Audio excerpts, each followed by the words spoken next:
റഹീസ്, നിർണായകമായ കണ്ടെത്തലുകളാണ് ദേവസ്വം വിജിലൻസിന്റേതുള്ളത്. 2019 ഭരണസമിതിയെ പ്രതി ചേർക്കുകയാണ്. ഈ ഉദ്യോഗസ്ഥർക്ക് മാത്രമാണ് വീഴ്ചയെന്ന വാദം ഇതോടുകൂടി പൊളിയുന്നു എന്ന് വേണം മനസ്സിലാക്കാനല്ലേ? ആസൂത്രിതമായ വലിയ തട്ടിപ്പ്, അത് വിരൽ ചൂണ്ടുന്നത് നിർണായകമായ കാര്യങ്ങളിലേക്കാണ്. ഭരണസമിതിയുടെ അറിവുണ്ട്. അപ്പോൾ രാഷ്ട്രീയ നേതൃത്വത്തിലേക്കും അന്വേഷണം എത്തുകയാണ്. വിനിത, അതാണ് സ്വർണ്ണക്കൊള്ളയിൽ പോറ്റി ഉദ്യോഗസ്ഥ കൂട്ടുകെട്ടിന്റെ ഭാഗമായി നടന്ന ഒരു നീക്കങ്ങൾ എന്ന് ഇതുവരെ ഉണ്ടായിരുന്ന ഒരു വേർഷൻ പൂർണ്ണമായും മാറുകയാണ്. വിജിലൻസിന്റെ 25 പേജുള്ള അന്വേഷണ റിപ്പോർട്ട് കിട്ടുമ്പോൾ ആ റിപ്പോർട്ടിൽ 2019 ദേവസ്വം ഭരണസമിതിയെ അപ്പാടെ പ്രതിക്കൂട്ടിൽ നിർത്തുന്നുണ്ട്.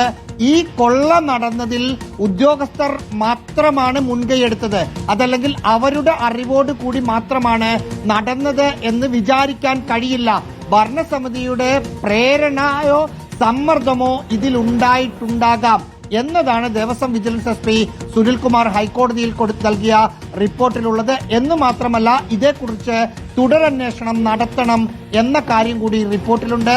ഒപ്പം ഉദ്യോഗസ്ഥരുടെ ഭാഗത്തുണ്ടായ വീഴ്ചകൾ എണ്ണി പറയുന്നുണ്ട്.